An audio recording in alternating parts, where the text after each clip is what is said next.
Okay, good morning. This is Ron. It's Sunday morning, a little after 11 a.m. Let's get started and see if we have questions.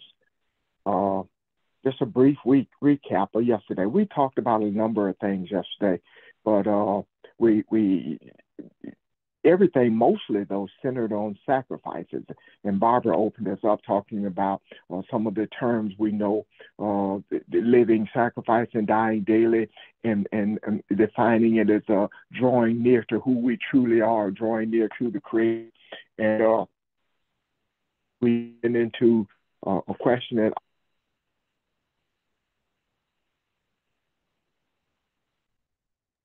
Ron, you went out.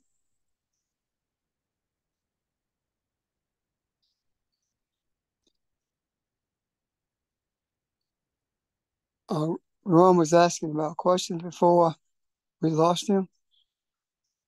Are there any questions about yesterday? We talked primarily about a sacrifice, and we delved deeper into what it means. And we, I think that came from our understanding or discussion about the article that Audrey sent to the teachers, and in that article, one of the main things we discussed was what was it? The doctrine of discovery, wherein the priest in means 14. and Ron, excuse me. We just not start hearing you again. You when you got started, you went out, so you just got back. Okay. Well, okay. Well, let's start over there. We were just talking about we started off the day talking about sacrifices and most of our discussions, although we covered a lot of topics, most of it centered on what it means to be a sacrifice. And uh, that started off with Barbara talking about some of the terms we use, living sacrifices and dying daily, and defining sacrifices, drawing near. And we talked about what that means to draw near. What are we drawing near to? Drawing near to the Creator, drawing near to us, who we truly are. So the part is allowing those animalistic attitudes and our selfishness and those materialism that we have come to know as the American way and the American dream, and we allow all those things to die off so that we can be who we have been purposed to be from the very beginning. And Audrey followed up with a question of sacrifice in relationship to Christian nationalism from an article that she sent everyone, sent teachers, and and Pastor answered that in two parts by looking at Ezekiel. And using the king of Tyre as in his example, and also talking about Mitch McConnell. Uh, and then Nick went into talking about Mitch McConnell and you know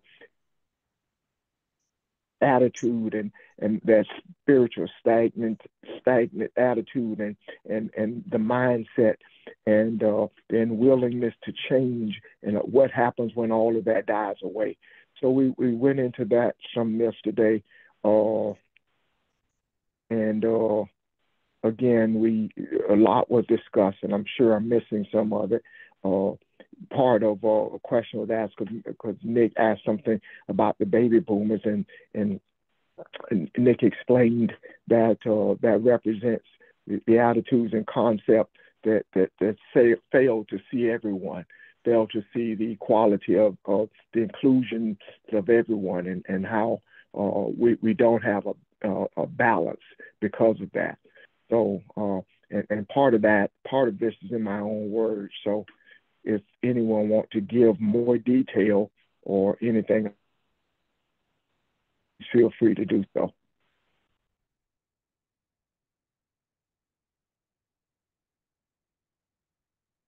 Okay, that's just in a 2 minute version of what we discussed yesterday. But again, uh, as I have mentioned before, I really find listening to the videos again, extremely helpful because I am sometimes just shocked at some of the stuff that I miss when the live conversation is going on, and I listen to the video again and say, wow, okay, uh, I didn't even hear that part. So this yesterday was a day that I would uh, advise anyone who uh, may have missed it, or maybe you were here to listen to it because a lot was said. Okay, and question on or anything else that you may have Um, that has you. Ron, I want to first of all, you keep fading in and out, and your voice sounds distorted periodically. Um, Okay, I'm gonna change rooms. Then go I, ahead and talk, and I'm gonna change rooms. okay, I wanted to speak to the doctrine of discovery because we kept mentioning the doctrine yesterday, and we didn't talk much about what was in it. The article that Audrey sent, and from that I focus on the doctrine of discovery, and I would like to share a portion of it. The doctrine claims that European civilization and Western Christianity are superior to all other cultures, races, and religions. From this premises, it follows that dominion and colonial conquest were merely the means of improving, if not the if not the temporal, then the eternal lot of indigenous people. So this doctrine of discovery said that European culture and society was superior to every other culture and society, and it and the as a result of that, the European had the right uh, to um, to search out and destroy or capture or subdue all Muslims and all pagans, whosoever and other enemies of Christ whatsoever placed in the kingdom, so etc. Now, if they're talking about the European has a right to do this or a mandate to destroy everyone who is an enemy of Christ, the question becomes who makes that choice? Who decides what or who is an enemy of Christ? That it is obvious that it is the European. This comes from the Catholic Church, by the way, somewhere around 1452, and and then it also says that um, those who are captured will be held in perpetual slavery. That in itself speaks volumes because perpetual slavery is what we are dealing with now. When we look at how we have been enslaved with physical chains and now with mental chains. And all the slavery is based upon that particular doctrine. And that doctrine is a precursor to the Christianity that we know now. It's a foundation of Christianity. And I do believe that if anyone does not understand, anyone who reads this doctrine or has witnessed or read how Christianity played a role in the enslavement and the destruction and rape of the whole nation, the whole globe. If anyone doesn't see that, that's a problem. I think the trouble with us seeing Christianity for what it really is, we have a Jesus problem. And well, let me stop right here before I go into the Jesus problem.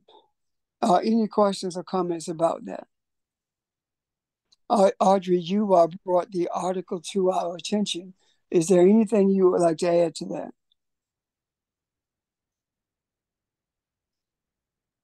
Well, I just want to emphasize that these were edicts from the Pope at the time, which meant that they had the full weight of the church and all of Catholicism behind it.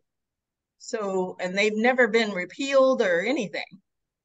I don't know if you can repeal them, but they've never been dealt with in terms of what the church stands for currently. So, yeah. Thank you. The Pope can repeal them simply by saying that they have been repealed. Someone's about to say something. Yeah, It's Hey, Georgia. Yeah. I was just going to say, when you were referring to the Papal Bull Dum Diversis, the Pope Nicholas IV issued the Papal Bull of the Dum Diversis on the 18th of June, 1442, but it said that it authorized Alfonso V of Portugal to reduce any Saracens, which were basically the Muslims and pagans, and any other unbelievers to perpetual slavery, which you mentioned, Pastor, but this is what facilitated the Portuguese slave trade, from West Africa. And as Argy were mentioning in reference to the Catholicism, it kind of reverted to the law of nations, where they came together to enforce this policy, in terms of taking the land, in anything that any doctrine of slavery, was something that was a global slave trade in that 15th and 16th centuries that created that era or that age of imperialism. So I just wanted to share those thoughts, but it's just interesting to see, how it was controlled by Catholicism at that time. I'm done. I wanted to share those thoughts. Thank you. It was also the birth of Manifest Destiny in the Americas, where people thought they had the God-given right to take whatever land they could from whoever was living on it, because they were heathens. Right. Amazing. Thank you. Anyone else?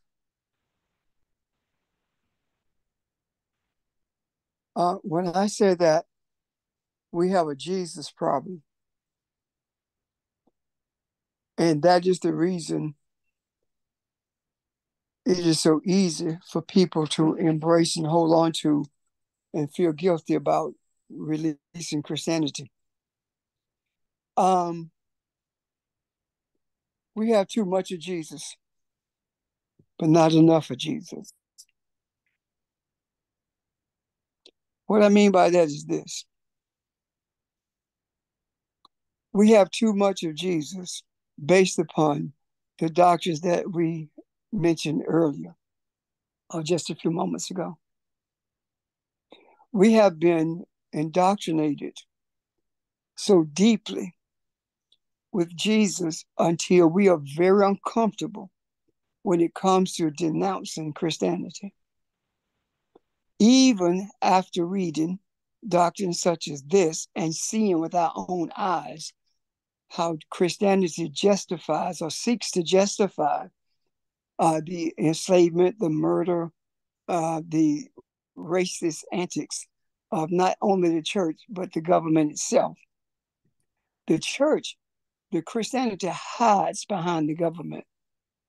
Christianity says that the government should be more inclusive, while at the same time, these doctrines are being enforced that were put into practice and policy during the 1400s, and are, as Audrey stated, are still in effect to this day. And if we were to look at not just the origin of Christianity, but look at the role that Christianity has played in this society, in this world, we will see that we truly do have a Jesus problem, because everything that they do, they justified with Jesus. Even though Jesus said that he was not the one to be worshiped, we have folk praising Jesus and worshiping Jesus. All of this comes from Catholicism. And you say, well, Christianity is separate from Catholicism. No, it's not. The only thing Martin Luther did was nail those edicts to the door of the cathedral, but he did not change the policies. The things that Martin Luther was railing against was the confessional booth, because priests were seducing females and children. And that's what he's truly railed against. And that was listed on those edicts that he nailed to that door. But for the most part, nothing changed. So when we talk about, well, we are Baptists, we are Methodists, you're Catholic. That's who you are. You're Catholic. And because you are the daughter of the son of a Catholic, that these Protestant religions came from the womb of Catholicism, and it is impossible to separate them from the womb from which they derived. And as a result of that, we look to Jesus for everything, even though we have been told not to by the scriptures. There is nothing in scripture to justify worshiping Jesus. There's nothing in the scripture that justifies praising Jesus, yet we do that. Everything out of our mouth of what would Jesus do in this circumstance, all of that comes from the womb of Catholicism. Our ignorance of the scripture is based upon our ignorance of what Christianity really is. And when we begin to look at what Christianity really is, we begin to see that we truly have had too much of Jesus, yet not enough of Jesus. And when I say we've not had enough of Jesus, I'm saying that we have not even sought to understand the allegories of the scriptures. We're not taking the time to visit the original text so we can understand the role that Jesus played and still play in our lives. We have not examined the scriptures enough to understand that Jesus was not God any more than we are God. Jesus was God in the same vein that we are. He had the same issues that we had in this earth. He was a prophet who came to talk to us, to show us about the role that we are to play in this earth. And when I say a prophet who came, I'm speaking to it clearly as an allegory. And the understandings of not only the parables, but the understandings of the crucifixion, of the life of Jesus, all these things are misunderstood and purposely misinterpreted to us. At one time, I believed that the reason Europeans took the scriptures and did what they did with them, and the reason that Christianity is still doing what they're doing with the scripture, is because they didn't know any better. They knew exactly what they were doing, and to this day, they know exactly what they are doing. And they are hiding behind the government with all their racist issues. The Catholic Church played a major role in as I mentioned yesterday, in the Holocaust. The Holocaust could never have been successful had it not been for the role that the Papal States played in it. And when we began to see that Jesus made statements like, if you trust as I trust, if you believe as I believe, then you will not. You will be able to do the same things that I've done if you trust the Father the way I have. When we look at that, we read it and keep going. And all he's saying is, if you trust the universe of truth, you will be as I am. You can do the same thing because you are me and I'm you. That's all he was saying. But yet we have taken European divinity and flavored it with that, as opposed to seeing the divinity in everything in this earth consciousness, I'm sorry, in this spiritual consciousness and understanding that it is the Christianity was brought into being, or allowed to be brought into being, as an adversary to what truth is. And that adversary to what truth was necessary in order for us to function divinely as we were created to function.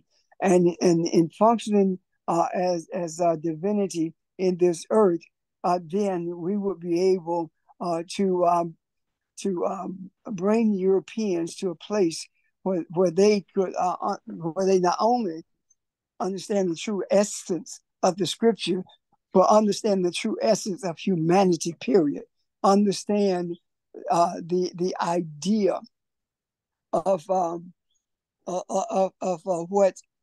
what Jesus, the stories of Jesus, what they actually mean, and the purpose for the purpose of bringing strength to humanity.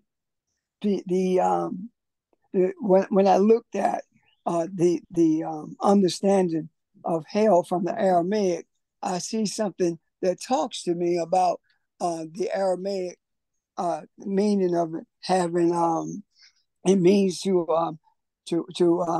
have regrets, or to have remorse, or it means mental agony.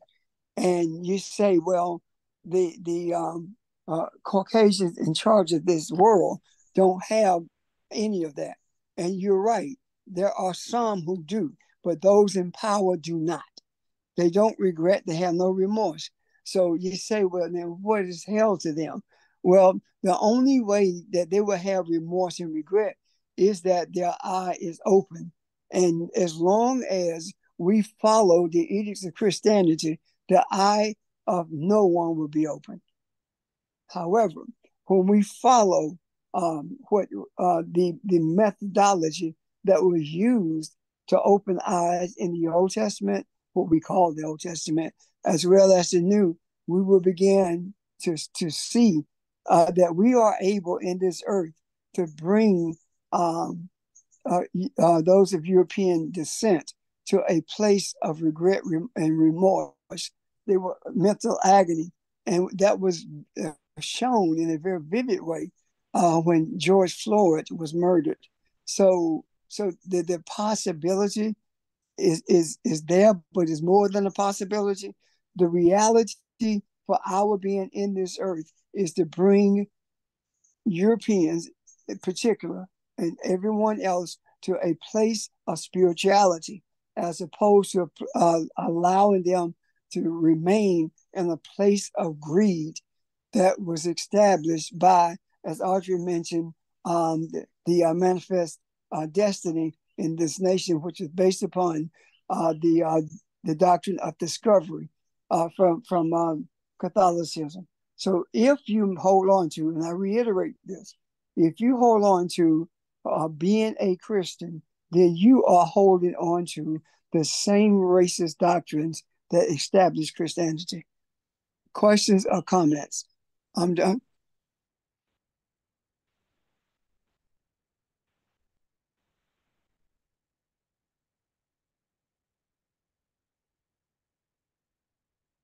No questions? Does it make sense? Yes, it makes sense. Yes.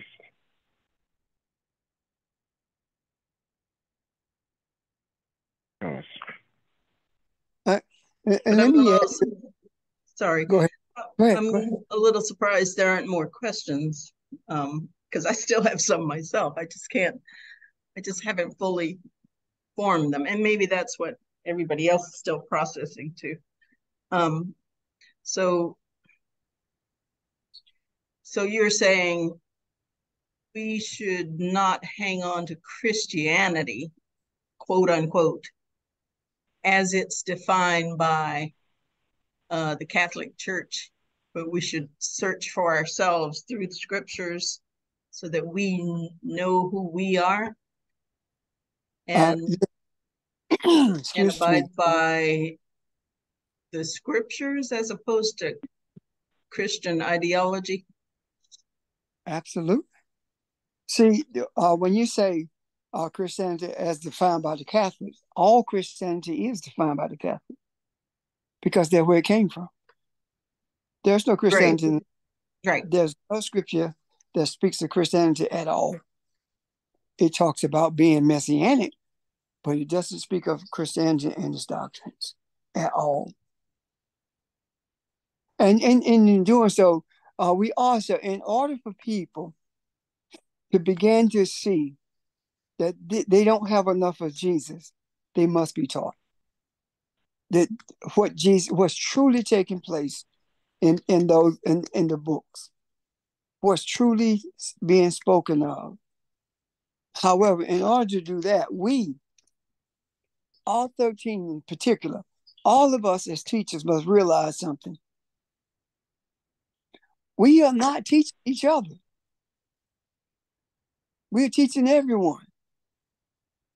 Sometimes the expressions the way we express our principles or policies or scripture, the way we express it is at a place where most people can't get it or don't get it because people think differently, process differently. So when we speak in philosophical terms, those terms need to be explained because everyone don't process philosophically, and we must understand. All of us have a Western education, and in a Western education, we have been taught that when you speak philosophically, or if you use an enhanced vocabulary when you speak, that means you're smart. That means you're intelligent. That means you're a great teacher. No, it doesn't. The intelligent person, the teacher makes it as simple as possible. That's what Jesus did. Jesus did not talk to farmers about heavenly things. Jesus says, if you don't understand the principles of earth consciousness, how can you understand heavenly things? Now, and what we are talking about now, especially the doctrine of discovery, we must make sure that it is put in terms that everyone can understand it. If a 5-year-old cannot understand, or 10-year-old cannot understand it, the question becomes, are we really teaching? So Jesus made sure of the simplicity of what he taught. The reason so many metaphors were used is because that is the way Eastern people process. The metaphors speak to the idioms of the culture. And so we have to teach as Jesus taught in order for everything, order for these understandings to be embraced by those of us who have not had enough of Jesus, yet too much of Jesus through Christianity. Does that make sense, guys? Yes. Yes. Yeah. And I just want to say, with regards to Christianity being associated with all these religious and European sort of mindsets and concepts, I do not personally call myself a Christian when I'm asked, because I cannot, I don't want to be identified with what that means for the vast majority of people. And I don't call myself a Christian personally anyway. But I wanted to say that because there are really no labels that you could apply to what it is this process of spiritual evolution is. And I just want to say it's fine if you keep calling yourself a Christian, if that is, what makes sense to most people. But there are no words or labels that could fully encompass what this is. And it just depends on whether or not you are comfortable with being identified as what people assume a Christian belief set and worldview is. But I wanted to say that because if you were wondering what to call yourself, if we need to move away from, or well, in this process, as we are continually moving away from the ways we have been indoctrinated by the religion of Christianity, it depends on context, depends on what you're comfortable with, but just know that there is nothing that you could be called that could encompass the totality of what this is.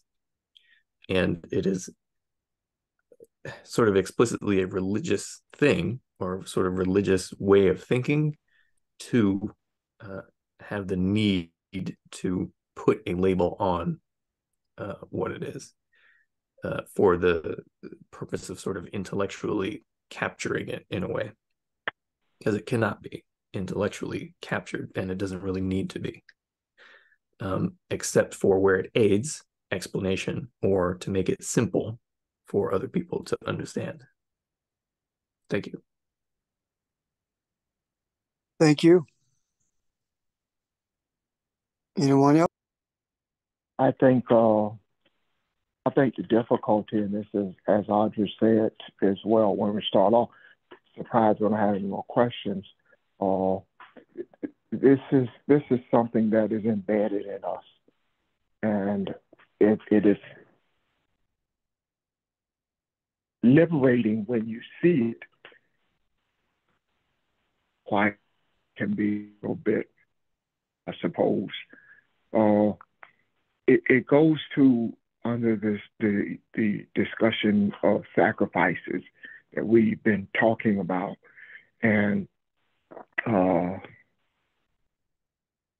something Barbara said yesterday when she was explaining the die daily.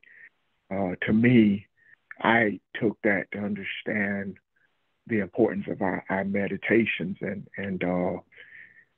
recognizing the strength and the power and the not being a part of anything but being everything. Is that recognition is our strength. So I'm not a part of the universe. I am the universe. And I see that internally. So Christianity is something that was put on us externally. And it is, we people really latched on to that. And it's hard to turn it loose, because it's been a part of us for centuries now. So that is, I just see it as part of the sacrifice. And it's not so much that no one, it scares us so much that we don't want to move. It's just kind of paralyzing to hear it at first and make that decision. As Nick said, there's comfort in that name. That name has been so comforting for years. And as we strive to be equal to the European, that's part of that acceptance, is being a Christian and being recognized as that. So all of that umbrella, the racism and the treatment of people and the separateness and so all of that sets you free, but it's hard to turn it loose because it's been such part of the fabric of who we are for so long. So, but thank you.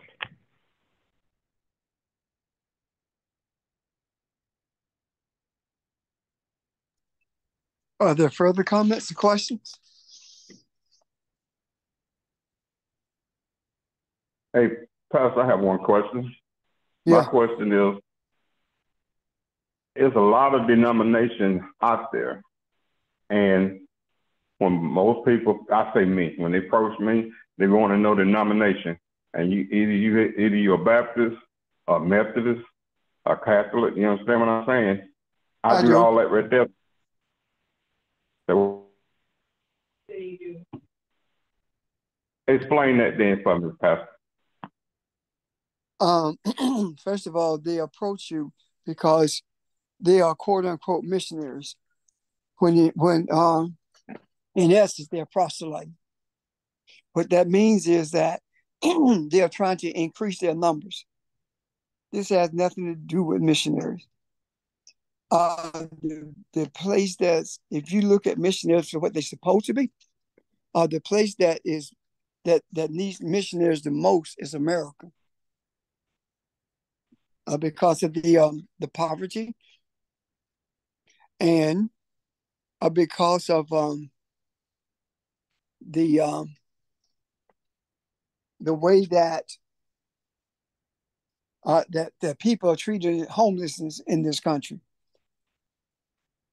The wealthiest nation has a homeless issue and a poverty issue, and it's only because of racism.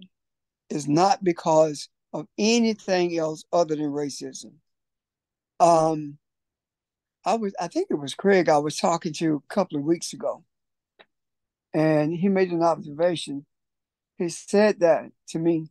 We were talking about health or something, and he said to me, he asked me a question. Do you know the reason that there is no health care in this country? Because it started in 1920, universal health care in this nation. And I'm honestly, I told him no, I don't, because I did not know it had started in the 20s. And he went on to say that the reason there's not universal health care, because in the 20s they realized that they could not give universal health care without giving it to Black people too. They tried to figure out a way for only white people to have universal health care, and they could not figure that out. Therefore, no one has health care. Now, what does that have to do with it? That shows you the extent that that racists will go in order to keep their principles intact. And these denominational approaches is no different than that. Increase their numbers, because especially now the church is being depleted, especially the European church is being depleted. The other thing is that you're approached by these denominations because they want to keep you under their thumb, especially the Southern Baptists. The number of people who have been approached of African churches that have been approached by Southern Baptists, and they win them over with money. So the bottom line, Charles, is this. When Phoebe goes to the hospital, they ask her, what denomination are you? And she said, I'm spiritual. And of course, she gets some kind of look. But that's how she describes herself. That's how most of us describe ourselves in terms of family, as being spiritual. And when they look at you, when you tell a Caucasian missionary that you are spiritual, the first thing that their mind goes to is you being a root worker, or you believing in a quote unquote pagan religion. They cannot fathom you being spiritual without you being a pagan, because that mindset is more ingrained in them because of greed than anything else. I hope that helps you, Charles. Yes, it did, Rev, because, I mean, a lot of people, it's in the same spot like I am. They believe in their family members went to Baptist or whatever church, and that's how they tell people who they are. Instead of, now Miss Phoebe hit the nail on the head by saying spiritual. That's way beyond Baptist ministers or whatever. Absolutely. Thank you, sir. Anyone else? Pastor, this is Teresa. I thank Mr. Charles for that question, because I was getting ready to ask the same question, because that is what I've said to people as well, that I'm spiritual when they ask that question. Thank you. And I've Good even morning, had, Pastor. This is, oh, I'm sorry. Go ahead, Ron. no, I'm just going to say I've even had family members get mad at me when I said that because they'll say, well, you wasn't raised like that. What's wrong with you? Like, and you try to explain it to them, but after that, they're kind of closed-minded and don't want to hear it. I'm sorry, Kathy. No, I was just going to make the point that based on what we're saying today and as we're listening to the conversation, this is an epiphany for me. We can't even just say, I am a believer, because everything that we thought we believed is what we're digging up now.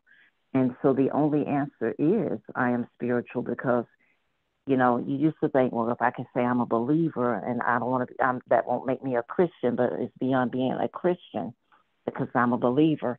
But a believer of what? And in what doctrine? And so this is resonating with me because it's digging up everything that we thought we knew and understood, shining the light on that and showing us how to break those chains and to really be free from all of that. And I just wanted to share that. Thank you. Thank you.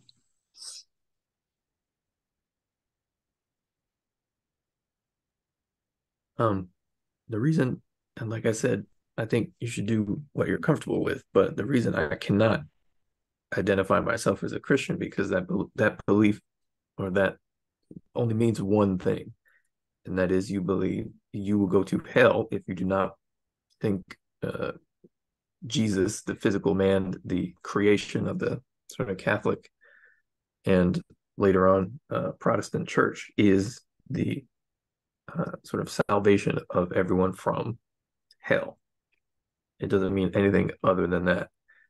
And as Pastor Richard said, when you get into the real Aramaic and more ancient understanding of that concept, the concept of hell, it has to do with sort of mental anguish or emotional and mental chaos. And that is exactly the spiritual state that the spiritual teachings everywhere, and in particular the spiritual teachings that are at the that formed the basis for the religion of Christianity, that is what it is trying to deliver you from, because hell is something we create out of some combination of ignorance and selfishness. And when we stop recreating that within ourselves, we stop recreating that in our external environment, and we perform the act of saving ourselves from the hell that we create. And that is, in a nutshell, what salvation is. And that extends into the more metaphysical and spiritual dimensions of our experience of reality as well. But the sort of mundane, intellectual, rigid interpretation that the word Christian means is usually what gets brought up when you say that. And so that being not reflective or representative of reality is the reason that I cannot identify with it. I just wanted to share more about my thoughts on that. Thank you.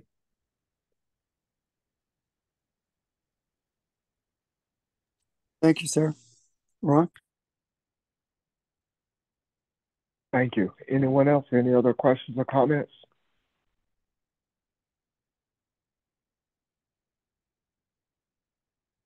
I have something I'd like to share with you, if you don't mind. I don't know if you guys watch there's a show that comes on Sunday morning on CBS called Sunday Morning. This morning they were talking about a nation divided. And of course, it went into red states and blue states, and a lot of was done on racial inequality and that sort of thing. But found on the bordering states of Idaho and Oregon, one being a red state and one being a blue state. Well, some of the people of I forgot what state it was, I think out of Idaho, were disappointed that their views were not being heard. And they're raising so much sand about it. The two states are considering changing the borders so that Western Idaho can be a red state and the people's views could be heard. And I thought that was very interesting. There was also a segment, and I'm coming back to that in a minute. There was also a segment on Wyoming, and it centered on Jackson Hole, but it was really about the whole state, that a lot of Republicans with large bank accounts, we're talking billionaires, not millionaires, are coming in and buying up property and just driving the price of everything up till they wiped out the middle class in the state.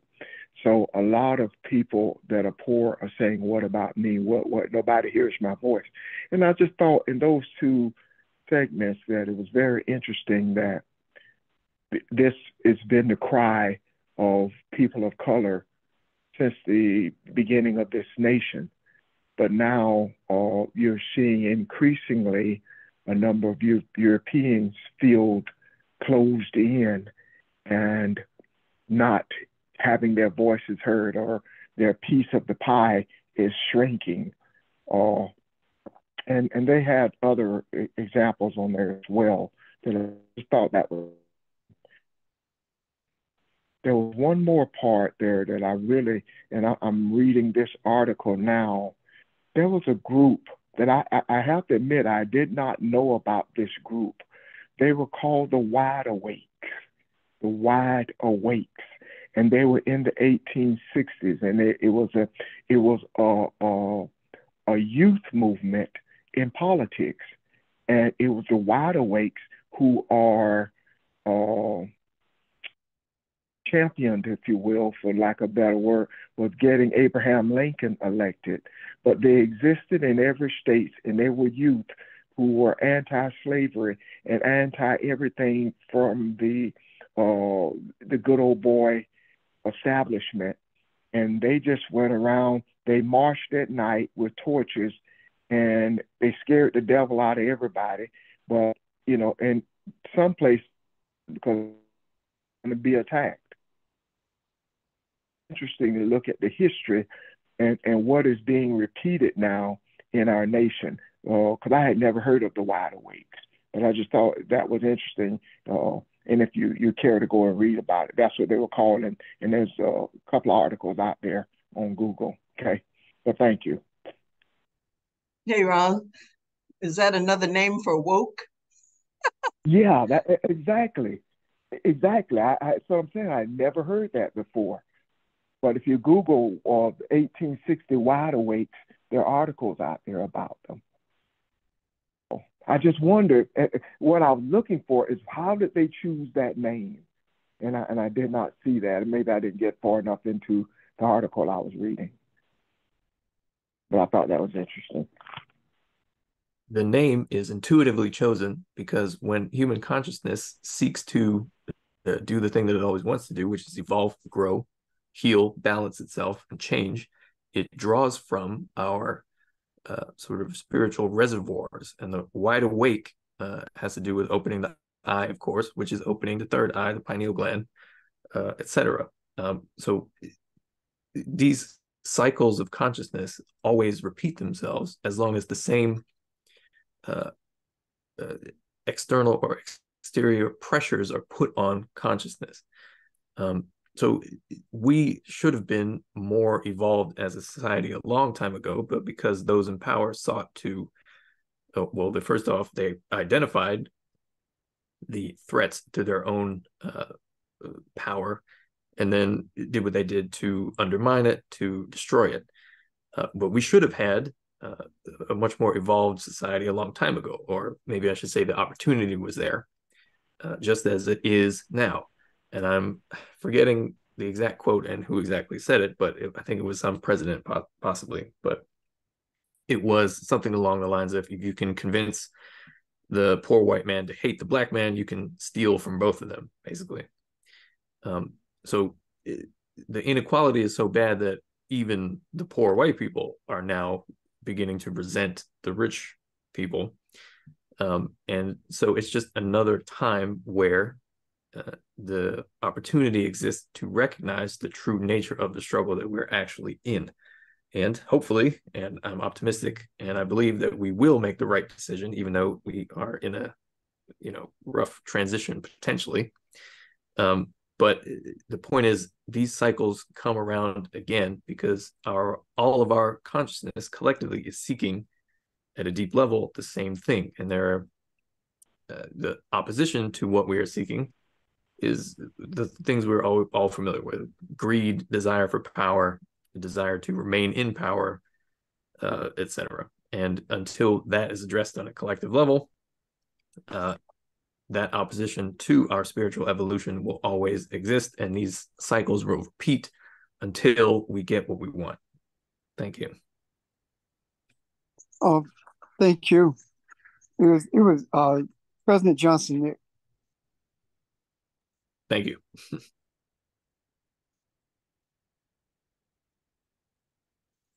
Okay. Questions or comments? One quick Well, thing. ma'am. Can you hear me? Yes, ma'am. One quick thing. When Nick said, do we identify as Christian? And it seems more and more people want you to be able to, quote unquote, identify as Christian. But that goes back to that discussion we had about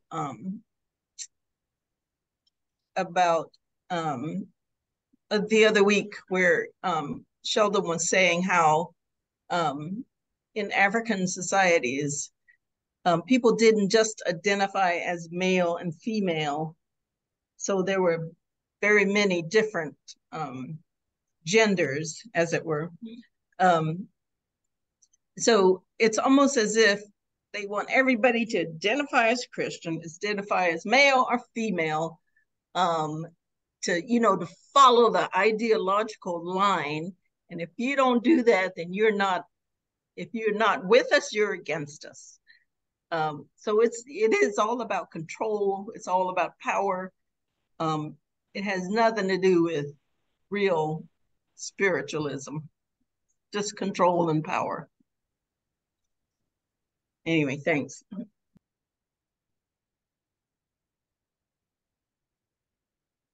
Labels also draw boundaries.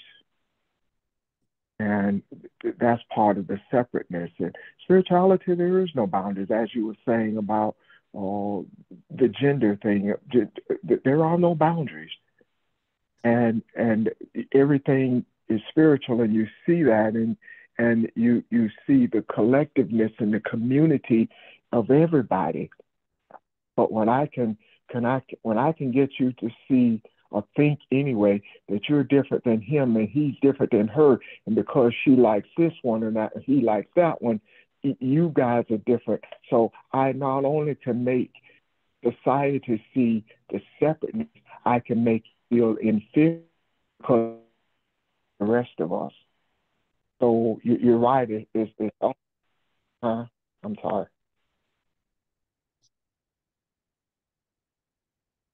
It's also a way of controlling people through that separation. So anyway, I just wanted to add what was said. I think somebody else was about to say something.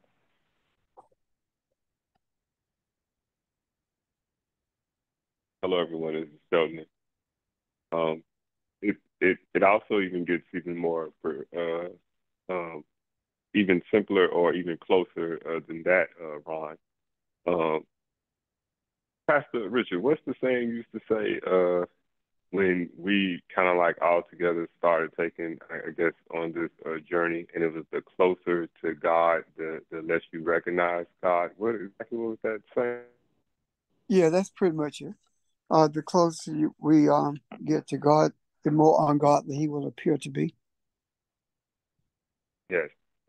My point in bringing that up is, as we cling on, or just a person in general clings on to the idea of Christianity, that very thing holds them back from Christianity. I mean, from, spirituality, because it sets up a block in terms of what you are supposed to expect and how you're able to interact with God, is going as far as realizing yourself as God. So those labels in itself not only cut off others, but it begins by even cutting ourselves off before we even get to the idea of cutting off others. It limits in that particular way. Finish.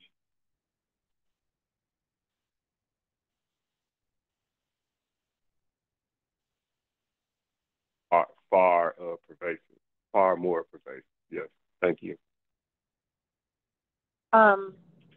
This is Monique.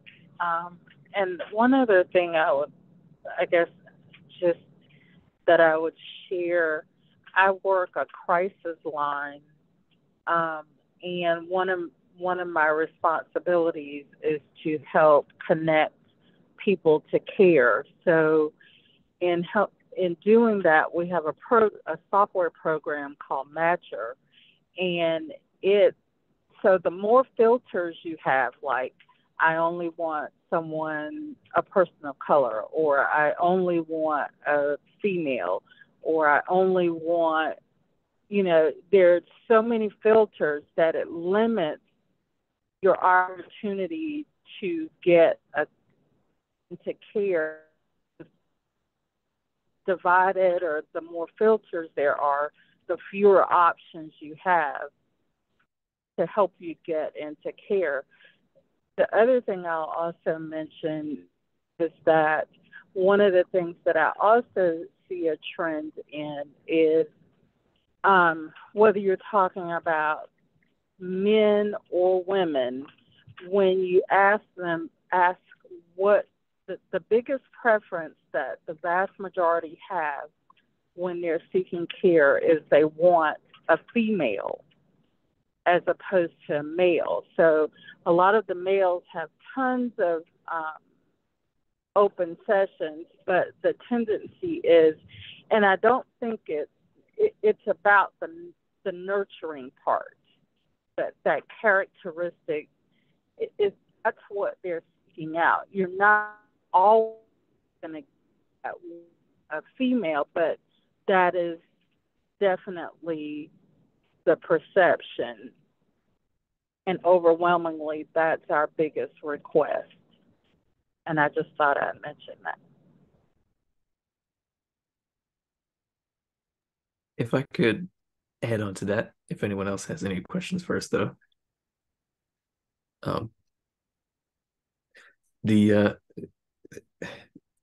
That's why, well, on a sort of more surface psychology level, that's why when you think of Alexa or your car's or your phone's GPS, you call it out, it's 90% of the time it's a woman, and you have to change it to a man if you want that. You have to do that manually because neither women nor men want a man telling them what to do. And there's a sort of more surface level psychological reason for that. But on a deeper level, that is why soldiers in combat who experience horrifying trauma call out for their mother. Because on a deeper level, we're all aware of the fact that the sort of unifying, comforting, nurturing principle, archetypally and spiritually, is feminine, is a woman. And that sort of return to a more compassionate, unified, peaceful way of existence is what we all want on some level.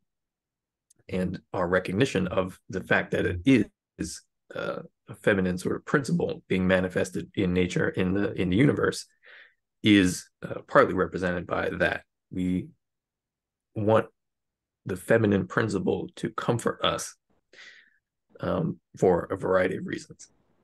Anyway, thank you.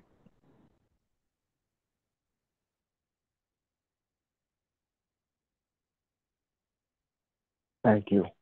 Thank you, Monique and Nick. Thank you. Anyone else? Anything else? It has grabbed your attention. Is this a good place to pause, or do you want to continue?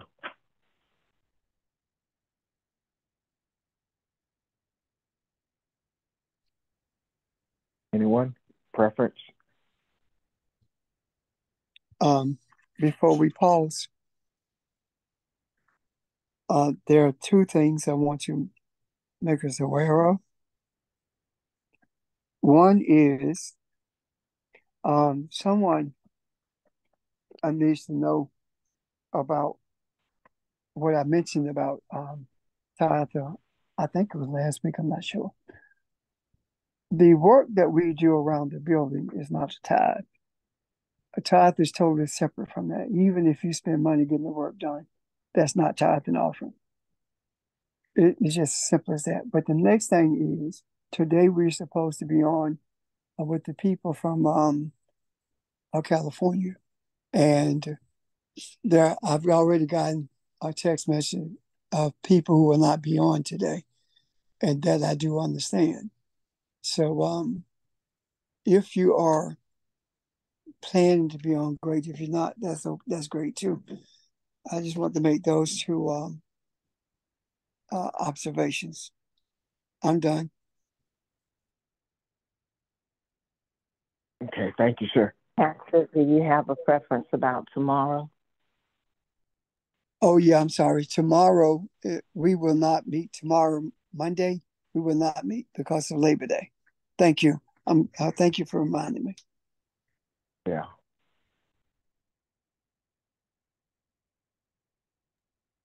Okay. Anything else? Yes, ma'am. I just wanted to comment on what Nick was saying about soldiers who called out for their mothers. I just remember that George Floyd called out for his mother, even though he knew that she had passed on. But that's what he called out for. And I just remember somebody else that I know saying that he called out for all the mothers, that mother energy, the nurturing, the kindness,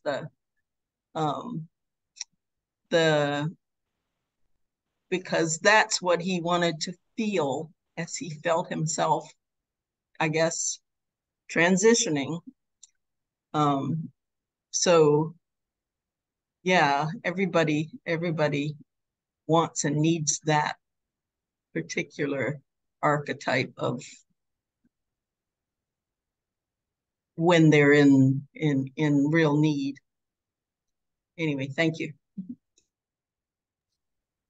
I think that speaks also to the femininity of the origin of everything in this earth, and the authority of femininity in the spiritual I guess realm, and it speaks also with what Monique and Nick and you are saying. I see that as seeking the feminine vibration for deliverance or protection, for understanding, for nurturing. And I think it was something to hold on to when the statement was made that men and women don't want a man telling them what to do. I think that was a profound statement, in that's the problem today, is that men are telling everyone what to do. And it's it's totally European men who are telling people what to do, especially the geriatrics that's in politics. And if you look at the politics that we are dealing with now, and by the way, there is no separation of politics from the scriptures. There is no separation of anything from the scriptures. It's all in how you deal with them. And we have been taught, don't mix the scriptures with religion I'm sorry, don't mix religion with the government when it's always been that way. But anyway, when we look at the idea that older men, Caucasian men, are the ones who run this country, which means that they are the ones who run this earth. They are in charge of everything. And that is another reason I believe that we are going to see a vast change when Mitch McConnell transitions. And if you look at the geriatrics of this nation, you look at Biden, you look at Trump, you look at McConnell. Powerful people pass the torch to someone else, a younger man in Kevin McCarthy. All of these things, and he is weak.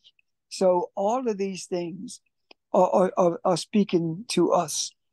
Is speaking to us about the death of this slave mentality with the older three, and is speaking to us about a failure of this attitude of racism to being passed on to another generation, i.e., Kevin McCarthy.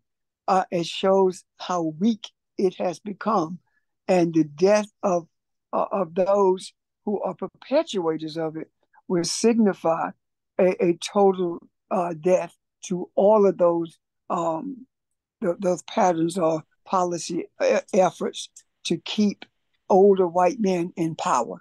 I do believe that this is going to give us a clearer view of what balance looks like.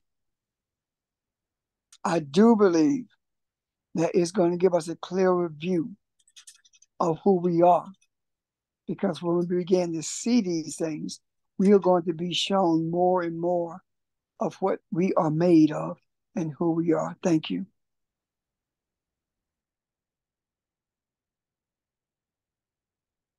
Okay. Anyone else before we pause for the day? Okay. Thank you, everyone. All your thoughts, all your questions and comments, and hope you enjoy the rest of your day, the rest of the weekend, okay? Again, look forward to seeing. Thank you. Thank you. Thank you. Everyone. Bye-bye. Thanks, everybody. Thank you. Have a good holiday.